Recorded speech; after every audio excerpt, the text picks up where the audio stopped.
10장 말씀 통해서 하나님 주신 은혜를 함께 나누도록 하겠습니다. 지금까지 우리는 여호수아가 요단강을 건너와서 이 가나안의 허리에 해당하는 여리고성과 또 아이성을 정복하는 내용들을 보았습니다.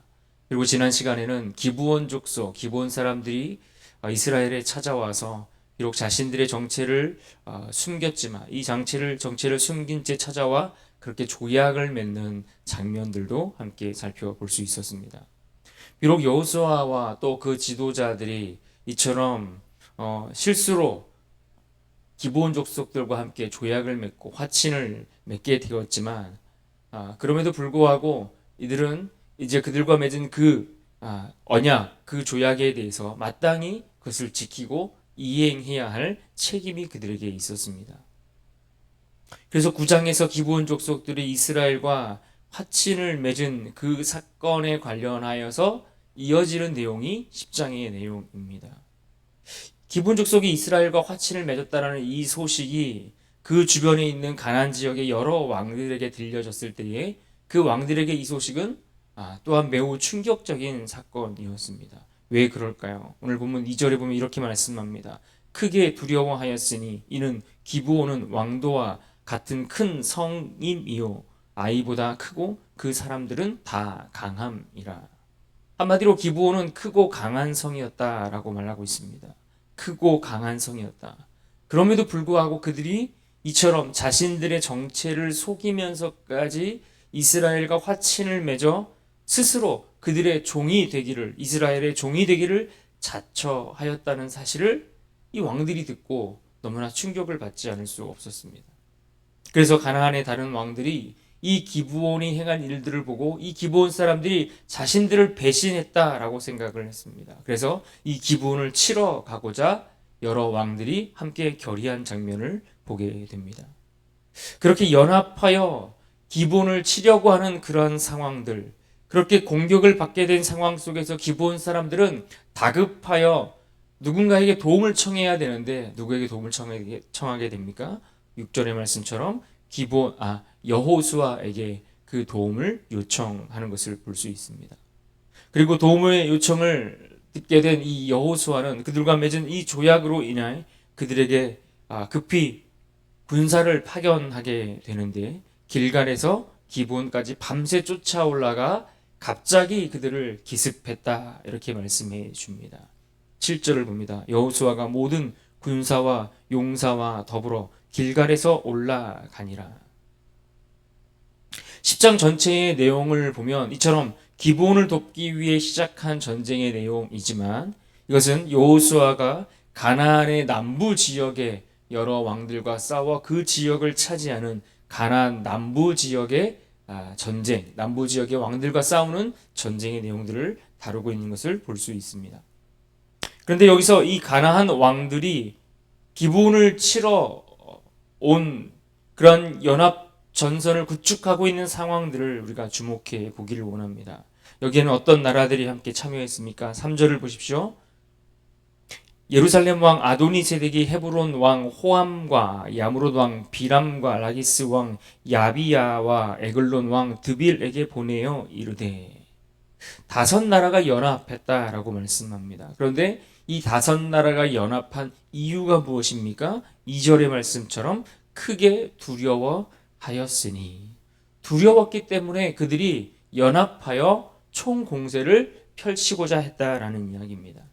하나님의 백성 이스라엘이 여리고성을 무너뜨리고 아이성을 무너뜨리고 그리고 그들보다 더 크고 강했던 이 기브온마저 스스로 항복하고 그들의 편에 편입되자 이러한 그들의 위험과 이들의 연승 행보에 대해서 두려움이 생겼다라는 이야기입니다. 두려워서 이제는 자신들의 차례구나 라는 생각을 그들이 하게 된 것입니다. 그런데 그 두려움이 오히려 어떻게 나타납니까? 이스라엘을 향한 거센 어떤 반발과 총공세를 퍼붓고자 하는 그러한 형태로 나오고 있다는 겁니다. 두려워서 반응하는 것이 그들의 총공격이었다라는 것을 볼 수 있는 겁니다. 그래서 이스라엘이 올라오기 전에 먼저 이 기브온을 치기 위해 5나라가 연합하여 힘을 모았던 것입니다. 그래서 이런 불리한 상황의 전세를 어떻게든 그들은 역전시키고자 그와 같은 일들을 보여주고 있는 것을 볼 수 있습니다. 사랑하는 여러분, 오늘 우리가 살아가는 이 세상에 펼쳐지는 일들도 이와 같은 것입니다. 사탄은 언제나 우리가 믿는 그 성도들을 향해 어떻게든 무너뜨리기 위해 하나님의 자녀된 자리에서 우리를 끌어내리기 위해 이와 같이 총공세를 펼치는 것입니다. 그들이 강해서가 아니라, 그들이 승리를 보장받아서가 아니라 두려워서 우리를 향해 그와 같은 공격을 펼친다라는 이야기입니다. 신실하게 살아가려는 우리의 삶에 수많은 유혹의 거리들과 수많은 내용들로 우리를 흔들고 우리의 삶을 온전히 살아가지 못하도록 우리에게 공격을 퍼붓는 것입니다. 종종 성도들이 살아가는 삶의 문제들을 고민하는 것들을 들여다보면 그와 같다라는 생각을 하게 될 때가 많이 있습니다. 세상에서 언제나 우리에게 제시하는 그 조건들은 늘 화려해 보이고 괜찮아 보이는 조건들입니다. 그런데 그 외적인 조건들만 보면 괜찮아 보이는 조건들이지만, 그러나 그것을 선택함에 있어서 종종 이것을 내가 취함으로 때로는 교회와 멀어지기도 하고 신앙과 멀어지기도 하고 믿음 생활하기에 참으로 어려운 상황들로 내몰릴 때가 있습니다. 그럼에도 불구하고 우리는 그러한 세상의 조건들 앞에 아무렇지 않게 그것을 선택하는 것을 볼 때가 있습니다. 우리는 이와 같은 대표적인 예를 성경 속에서 찾아본다면 창세기 13장에 나오는 이 아브라함의 조카 롯의 예가 아닐까 생각해 봅니다. 아브라함과 조카 롯이 갈라서면서 땅을 선택할 때에 이 조카 롯이 선택했던 그 기준을 보시면 거기에는 하나님이 전혀 없는 것을 보게 됩니다. 창세기 13장 10절 말씀에 이와 같이 말합니다. 이에 롯이 눈을 들어 요단 지역을 바라본 즉 소알까지 온 땅에 물이 넉넉하니. 그러면서 후반부에 뭐라고 말합니까? 여호와의 동산 같고 애굽 땅과 같았더라. 그런데 이 중간에 어떤 말씀이 나오는가 하니 이런 말씀이 삽입되어 있습니다. 여호와께서 소돔과 고모라를 멸하시기 전이었으므로. 무슨 말입니까? 그는 그냥 눈에 보기에 좋아 보였고 그냥 그가 보기에 세상적으로 좋은 조건들을 갖추고 있었기 때문에 선택한 땅에 불과했다라는 겁니다. 멸망받을 땅이었지만 그저 보기 좋은 대로 선택하고 따라갔다는 이야기입니다. 그의 선택 가운데는 하나님이 없습니다. 그의 선택 가운데에는 어떤 신앙과 믿음을 위한 선택이 전혀 보이지 않는다라는 이야기입니다. 그렇습니다. 세상은 언제나 우리를 넘어뜨리려고 도전해 옵니다. 그 도전과 그 공격과 그 총공세를 우리가 당하다 보면 우리가 유혹을 받고 우리가 선택하는 것들 가운데 과연 그것이 올바른 선택인가? 이것이 믿음으로 우리가 신앙적으로 옳은 선택을 하는 것인가? 한 번쯤 우리가 생각하고 고민할 필요가 있는 것입니다. 세상이 우리를 공격하는 것은 우리를 공격하는 것은 그들이 강해서가 아닙니다. 오히려 오늘 말씀처럼 두렵기 때문에 우리를 공격한다라고 했습니다. 그러하기에 두려워해야 할 것은 우리가 아니라 세상이라는 사실을 우리는 기억해야 합니다. 또 하나 오늘 말씀 가운데 기억해야 할 것은 무엇입니까? 이 전쟁이 누구의 전쟁인가 하는 것을 명확히 아는 것이 중요합니다. 오늘 기본 사람들을 구하기 위해 본문 10장에서 벌어지고 있는 이 싸움을 한마디로 말하면 여호와께서 싸우시는 여호와의 전쟁이다라는 사실을 우리는 볼 수가 있습니다.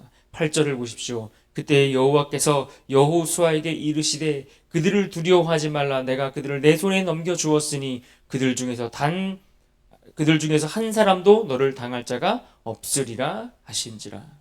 42절도 보십시오. 이스라엘의 하나님 여호와께서 이스라엘을 위하여 싸우셨으므로 여호수아가 이 모든 왕들과 그들의 땅을 단번에 빼앗으니라.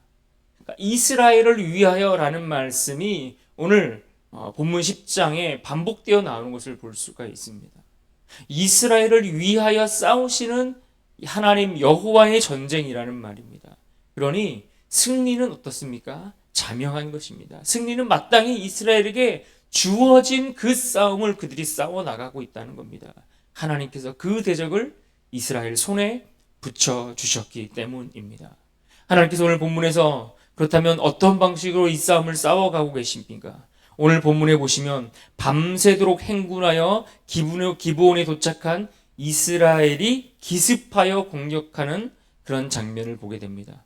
이렇게 이스라엘이 기습해서 공격하니까 적들이 놀라서 그 연합군들이 도망하게 되는 것을 봅니다.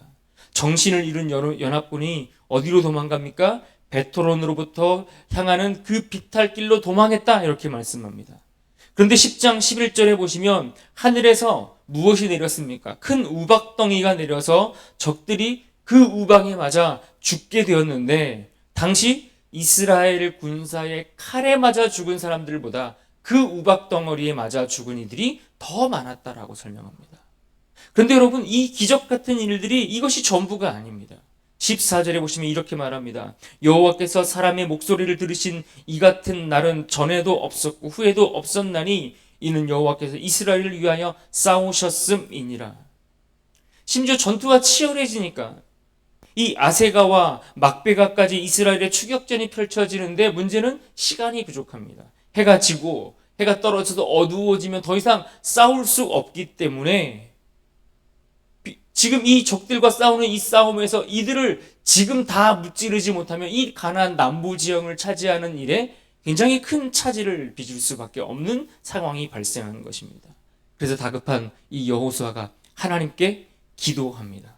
하나님께 요청하는 겁니다. 그래서 12절을 보십시오. 태양아, 너는 기브온 위에 머무르라. 달아, 너도 아얄론 골짜기에서 그리 할지어다.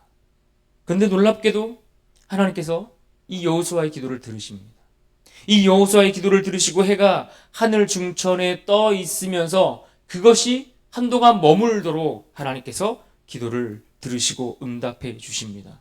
그래서 해가 떨어지기 전까지 그 적들을 다 물리칠 수 있게 되었다라고 말씀해 주고 있습니다.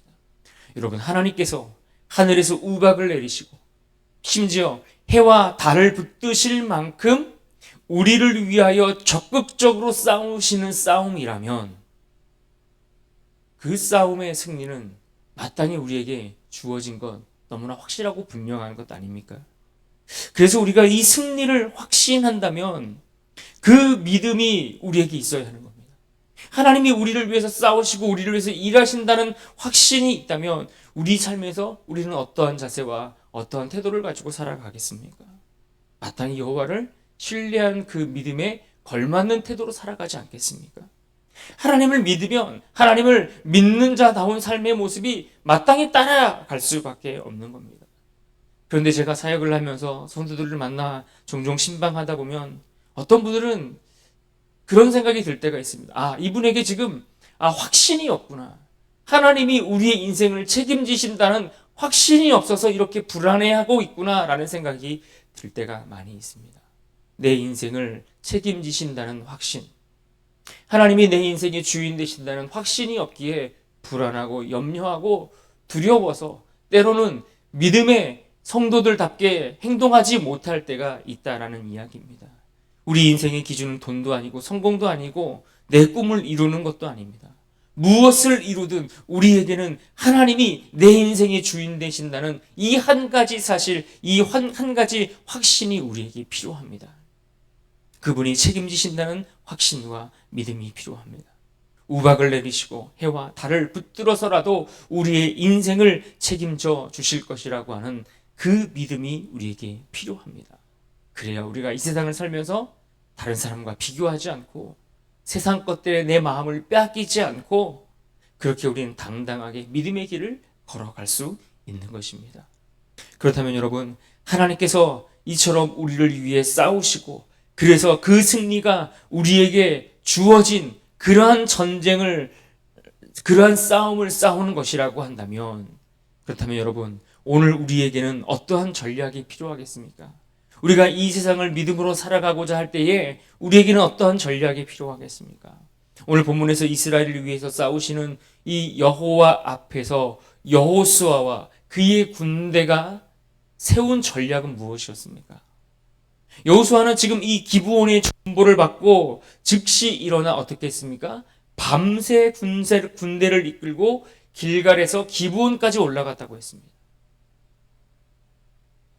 우박이 내리는 비탈길을 지나서 태양이 멈추어서 태양이 저물기까지 그들은 전쟁을 쉬지 않았다라고 이야기합니다.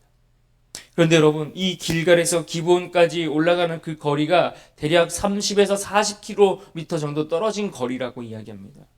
보통 군대에서 40km 행군을 많이 하는데 밤새 걷는 행군입니다. 근데 이 행군을 해본 남성분들이라면 이 시간이 얼마나 길고 지치고 힘든 시간인지를 다 직감할 것입니다. 그런데 그 먼 길을 밤새 그것도 뛰어서 달려갔다고 표현했는데 그렇게 지치게 밤새 종일토록 그렇게 달려가고도 그들은 싸움을 멈추지 않고 태양이 멈추었다가 태양이 저물기까지 중단하지 않고 싸움을 이어갔다라는 이야기입니다. 무슨 말입니까? 여호와께서 그들에게 승리를 약속하셨고 주님이 우리를 위해 일하고 계시는 싸움이라는 것을 분명히 그들은 확신했기에 그들은 그 싸움을 중단하지 않고 멈추지 않았다는 이야기입니다. D.L. 무디가 했던 유명한 말을 우리는 잘 알고 있습니다. 하나님께 모든 것이 달려있는 것처럼 기도하고 나에게 모든 것이 달려있는 것처럼 일하라. 하나님은 성실히 그 싸움을 멈추지 않는 자의 기도를 들으시는 것입니다. 우리가 살아가야 할 그 삶의 자리 속에서 내게 주어진 사명과 책임을 중단하지 않고 그 싸움을 성실하게 싸워가는 이들의 삶의 승리를 허락하신다라는 이야기입니다. 그런 자들을 위해 태양을 멈추시는 하나님이십니다. 성실하게 살아가는 것, 내게 주어진 책임과 책무를 중단하지 않고 성실히 감당해 나가는 것, 이것이 우리가 싸워가야 할 우리의 전쟁이라는 이야기입니다. 젊을 때에 수고를 하지 않고 게으르게 나태하게 세월을 낭비하는 일은 하나님 앞에 죄입니다. 청년들만 그럴까요? 젊은 사람들만 그럴까요? 우리에게 주어진 이 하루를 살아갈 때에 성실하게 살아가는 것, 우리의 일터에서, 우리의 학교에서, 우리에게 주어진 그 삶의 자리 속에서, 우리의 가정에서 주어진 그 책임을 소홀히 여기는 것은 우리에게 주어진 책무를 감당하지 않는 일과 같습니다. 그러하기에 우리에게 주어진 일들을 성실히 행해 나가는 것이 오늘 우리가 치러야 할 우리의 전쟁인 것입니다. 성도가 매일 기도하고 말씀 보고 예배하는 것, 마땅히 우리가 해야 할 일들인 것입니다. 그러하기에 오늘 우리는 이 하루를 살아갈 때에도 세상은 여전히 우리를 흔들기 위해, 우리를 믿음의 자리에서 끌어내리기 위해 이와 같은 총공세를 펼쳐가겠지만, 그러나 이 싸움이 하나님이 우리에게 주신 승리의 싸움인 것을 확신하고 그분을 신뢰함으로 주어진 일들에 성실하게 믿음으로 살아가기를 힘쓰는 자들이 되어야 할 것입니다. 그런 의미에서 오늘 본문 14절의 말씀을 우리가 붙들고 이 말씀으로 인하여 승리하는 삶을 살아갈 수 있기를 바랍니다. 우리 14절 말씀 함께 읽습니다. 시작. 여호와께서 사람의 목소리를 들으신 이 같은 날은 전에도 없었고 후에도 없었나니 이는 여호와께서 이스라엘을 위하여 싸우셨음이니라. 아멘. 이 말씀 붙들고 승리한 하루 될 수 있기를 주님의 이름으로 축원합니다.